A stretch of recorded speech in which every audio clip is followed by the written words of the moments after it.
And I just did the basic song, 5% inspiration and then 95% work really at it. Because I'm such a lazy person, I can write as much as I want to. Life isn't always just about work and doing. If you're a fan of the legendary Justin Hayward, the last few weeks have probably been a little stressful. For any classic rock lover, for anyone whose life has been touched by the poetry and majesty of the Moody Blues, his name is synonymous with one of the most iconic voices in music history. He's a constant, a North Star in the musical world who, for more than half a century, has been a steady and reassuring presence on stages everywhere. So when dates for his much-anticipated 2025 North American tour suddenly vanished from the calendar, a wave of concern quickly turned into a tide of fear. In this day and age, silence is never just silence. It's a vacuum, and that vacuum gets filled fast, with speculation, with rumor, and with the worst-case scenarios our worried minds can dream up. The sudden cancellation, with no immediate, detailed explanation, sparked a firestorm across fan forums and social media. The silence from his official camp was deafening, and it led many to fear the absolute worst for the rock legend. Was this it?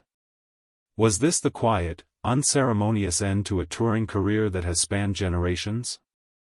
Was a more serious, unspoken health crisis unfolding behind the scenes? The questions piled up, and the worry deepened with each passing day, but now, the silence has been broken. The mystery is solved. The truth behind Justin Hayward's alarming departure from the road has finally come to light. And while it brings a deep sense of relief, the underlying reality of what happened isn't good news for any performer. So, why all the panic? To get it, you have to understand who Justin Hayward really is. This isn't just any musician. This is the man whose voice and songs defined an era and helped launch a musical revolution. His story isn't just one of rock stardom, it's one of profound artistic innovation. Born in Swindon, England, on October 14, 1946, his musical journey started early. When he was 5, his grandfather gave him a huge collection of 78 RPM records, a gift Hayward said opened a world of imagination for him. He taught himself the ukulele, then guitar, and by his early teens, he was already a seasoned performer.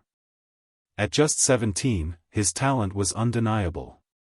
He answered an ad in the Melody Maker and landed a dream gig playing guitar for British rock pioneer Marty Wilde.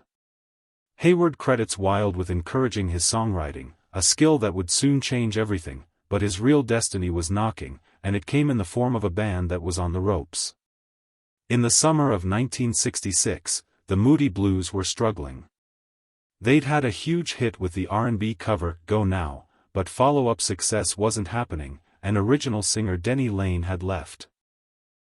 On a recommendation from Eric Burdon of The Animals, Hayward joined the band along with bassist John Lodge, completing the classic lineup that would make history. This wasn't just a lineup change, it was a seismic shift. With the fresh creative energy from Hayward and Lodge, the band started moving away from their R&B roots. Hayward, in particular, brought a new, poetic, and introspective style with a melodic grandeur unlike anything else in rock. He hit the ground running, writing the single, Fly Me High, followed by 2 songs that would become immortal, Nights in White Satin and Tuesday Afternoon. Those songs became the centerpiece of their 1967 masterpiece, Days of Future Past. At a time when rock was all about 3-minute singles, the Moody Blues and Decca Records created a full-blown concept album, fusing rock and roll with a symphony orchestra. It was a breathtakingly ambitious project and essentially gave birth to progressive rock as we know it. The album's influence was immediate and profound. Nights in White Satin, in particular, became a global phenomenon, a timeless ballad that has sold millions. This kicked off what fans call the Classic 7, an incredible run of 7 iconic albums from 1967 to 1972. From In Search of the Lost Chord to Seventh Sojourn, the Moody Blues, led by Hayward's songwriting and ethereal vocals, became one of the biggest bands in the world, selling over 70 million albums. Their music wasn't just for parties, it was for thinking and feeling. Hayward was the main architect of this sound. His songs, like Question, The Story in Your Eyes, and New Horizons, were anthems for a generation searching for meaning. His voice, flawless and emotive, became one of the most recognizable and beloved in rock history. Even when the band took a break in the mid-70s, Hayward's creative fire kept burning. His solo career took off, and in 1978 he had a massive global hit with Forever Autumn. From Jeff Wayne's War of the Worlds concept album, the Moody Blues reunited and found new success in the 80s with synth-pop hits like Your Wildest Dreams and I Know You're Out There Somewhere, both written by Hayward. This made them the first band to score top 10 US singles in 3 different decades, a testament to their incredible longevity. Through it all, Justin Hayward has remained a constant. After the Moody Blues stopped touring as a group in 2018, Hayward continued to tour relentlessly as a solo artist, year after year. His shows are intimate affairs, where he shares the stories behind the songs, creating a powerful bond with his audience. This is exactly why the news of his tour cancellation hit so hard. It felt personal because, for millions, his music is personal. The year 2025 was supposed to be another triumphant chapter for Justin Hayward. The announcement of his Blue World Tour sent a jolt of excitement through his fanbase. It was a promise of more nights filled with classic Moody Blues hits, solo favorites, and the warm storytelling he's known for. Tickets were snatched up, and plans were made. The tour started off great, with glowing reports from the early shows. But then, things got weird. Without warning, a string of West Coast dates were suddenly postponed. Shows in Tacoma, Salem, Lake Tahoe, and San Francisco were marked as rescheduled, with no real reason given. Postponements happen, but this felt different. The initial announcements were vague, citing artist illness or unforeseen circumstances. No official word came from Hayward or his team. For a fanbase this connected, the silence was agonizing, and they flocked to the internet, desperate for news. The speculation ran wild. Was artist illness a nice way of saying something more serious? Hayward is a road warrior. A simple cold wouldn't derail a tour, would it? Fears immediately turned to his health. Was he in the middle of a serious medical battle? Had there been an accident? Others wondered if this was the end of his touring days. The grind of the road is tough on anyone, let alone an artist in his late 70s. Maybe, some thought, this was a quiet retirement. It was a less scary thought than a health crisis, but still heartbreaking for fans. The whole thing became a mystery. Why the secrecy?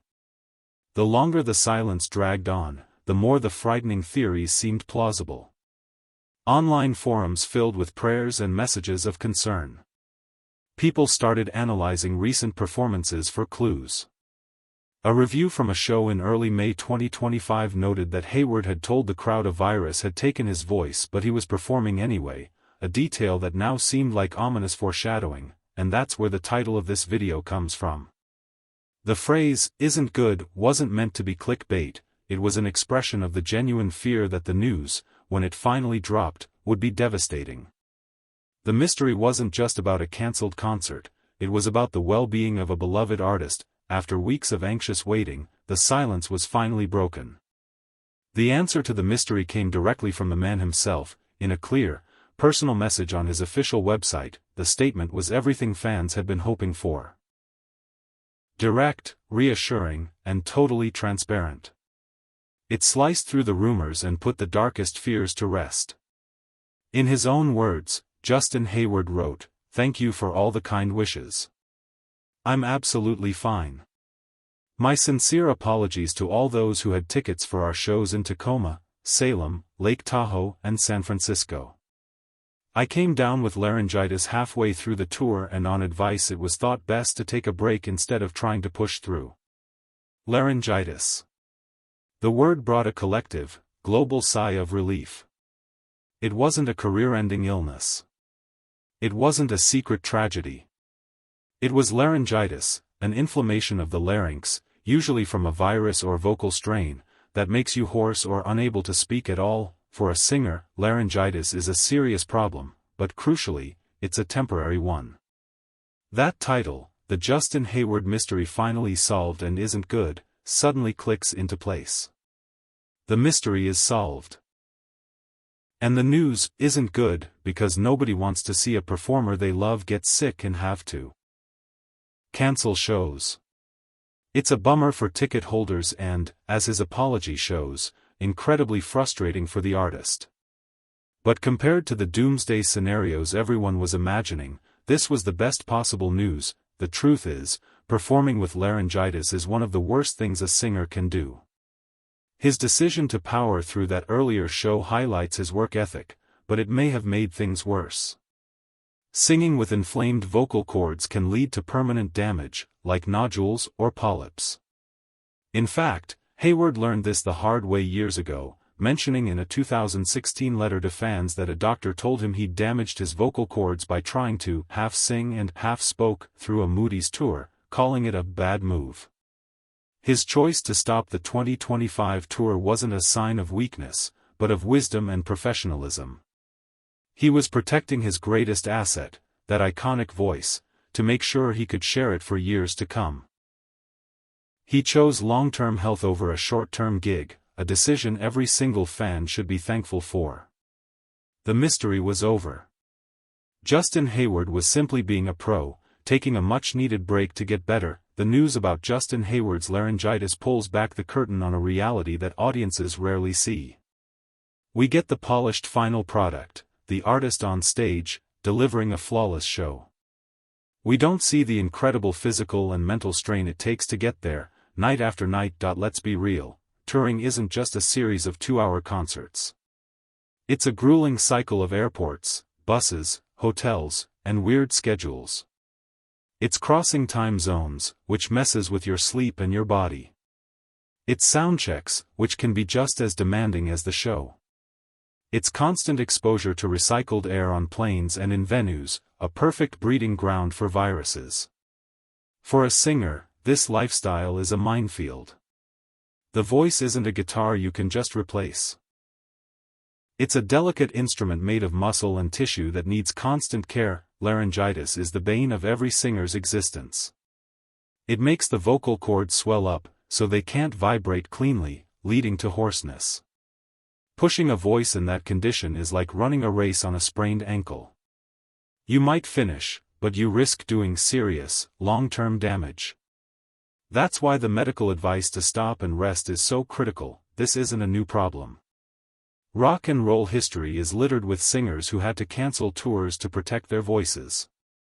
Adele famously cancelled shows due to damaged vocal cords. Freddie Mercury was known for his strict vocal rest routines. Klaus Meine of the Scorpions faced a career-threatening crisis in the 80s that required surgery on his vocal cords. This isn't failure, it's the brutal biological reality of being a world-class singer. For an artist like Justin Hayward, who's been doing this for 60 years, these challenges are magnified. The fact that he can still sing with such power and clarity is a minor miracle, a testament to his natural gift and incredible discipline. His decision to postpone the dates wasn't just about this one illness, it was about preserving a legacy. It was an act of stewardship over a voice that means so much to so many. The best part of this whole story isn't just the diagnosis, it's the clear, optimistic path forward. Justin Hayward's message wasn't just an apology, it was a promise. He ended his statement by saying, "We would really love to reschedule those West Coast gigs in September as part of our autumn tour." And that's exactly what happened. The postponed shows in Tacoma, Salem, and San Francisco were promptly moved to new dates in September 2025. This quick rescheduling is the ultimate proof that the problem was temporary. You don't reschedule for a few months down the line if you're facing a long-term crisis. This action speaks louder than any words. His touring schedule is still packed, a clear sign of his passion for performing and his confidence in his recovery. A quick look at his official tour dates shows a full calendar. After the rescheduled US dates in September, he has an extensive, Forever Autumn tour, set for the UK and Europe in October and November 2025, with dates already being announced for later. This is not the schedule of a man winding down. This whole episode, from the fear to the relief, has been a powerful reminder of the deep bond between Justin Hayward and his fans. The outpouring of concern was a testament to his impact. He's not just a singer, he's the keeper of memories for millions. His music is the soundtrack to their lives. His voice is a familiar comfort, a friend who's been there for decades. That we can all be thankful that Justin Hayward chose wisdom over bravado and health over haste. His short, necessary break ensures that his musical journey will continue. We wish him continued health and a full recovery, and we can't wait to see him back on stage, where he belongs. What's your favorite Justin Hayward or Moody Blues song, and what does it mean to you? Share your stories and memories in the comments below. We love hearing how this incredible music has touched your lives. And if you enjoy these deep dives into music history, please consider subscribing for more stories about the legends of rock.so. The Justin Hayward mystery is solved. The fears of a devastating health crisis have been replaced by the mundane, and in this case, wonderful, truth of a temporary illness and a smart recovery. The story isn't good only because it involves the frustration of a beloved artist having to step away from what he loves, even for a moment. But the ultimate outcome is overwhelmingly positive. Justin Hayward is fine.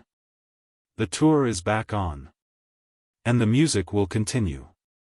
This episode only reinforces the deep affection the world has for him, not just as a legend, but as a consummate professional who has managed his incredible gift with grace and intelligence for over half a century. We look forward to seeing him back on stage, sharing that gift for many more nights in white satin too.